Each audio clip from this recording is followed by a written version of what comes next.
ఈరోజు July 1 national doctors day, జాతీయ వైద్యుల దినోత్సవం. ఈ దినోత్సవం సందర్భంగా డాక్టర్లందరికీ కూడా హృదయపూర్వకంగా శుభాకాంక్షలు తెలియజేస్తూ ఉన్నాను.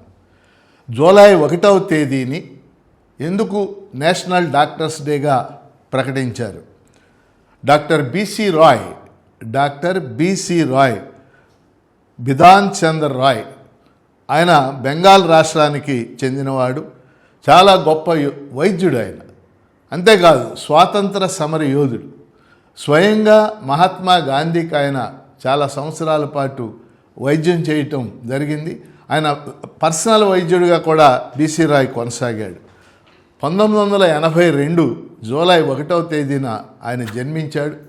స్వాతంత్రోద్యమంలో పాల్గొన్నాడు. గొప్ప వైద్యుడిగా ప్రసిద్ధి చెందాడు. అంతేకాదు స్వాతంత్రం వచ్చిన తర్వాత కలకత్తా నగరానికి ఆయన మేయర్గా ఎన్నికయ్యాడు. అంతేకాదు బెంగాల్ రాష్ట్రానికి 14 సంవత్సరాల పాటు నిజాయితీగా ముఖ్యమంత్రిగా పనిచేశాడు. అందువల్ల ఆయన జన్మదినోత్సవాన్ని డాక్టర్స్ దినోత్సవంగా ప్రకటిస్తూ చేస్తున్నారు. ఆయన ఇండియన్ మెడికల్ అసోసియేషన్, అలాగే మెడికల్ కౌన్సిల్ ఆఫ్ ఇండియా, అంటే వైద్య రంగంలో ఈ రెండు చాలా ముఖ్య పాత్ర పోషిస్తూ ఉంటాయి. Indian medical association, medical council of India, ఈ రెండు సంస్థల స్థాపనలో కూడా ఆయన ముఖ్యమైనటువంటి పాత్ర పోషించాడు. కానీ దేశవ్యాప్తంగా ఉన్నటువంటి వైద్యులు ఆయన్ని ఆదర్శంగా తీసుకోవాల్సినటువంటి అవసరం ఉంది. ముఖ్యంగా ప్రజలకి సేవలు అందించడంలో బిసి రాయ్ ఎంతో ప్రఖ్యాతి చెందాడు. డాక్టర్గా సేవలు అందించాడు, రాజకీయ నాయకుడిగా సేవలు అందించాడు.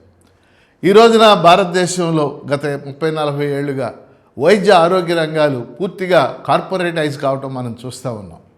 కార్పొరేట్ రంగంలో ఇతర రంగాల్లో ఎలా అయితే వ్యాపార ధోరణులు వచ్చినాయో, ఇవాళ వైద్య ఆరోగ్య రంగంలో కూడా వ్యాపార ధోరణులు వచ్చి వైద్యం, ఆరోగ్యం ప్రైవేట్ రంగంలో పేదలకి, ముఖ్యంగా ప్రజలకి అందుబాటులో లేనటువంటి పరిస్థితిని కూడా ఇవాళ మనం చూస్తూ ఉన్నాం.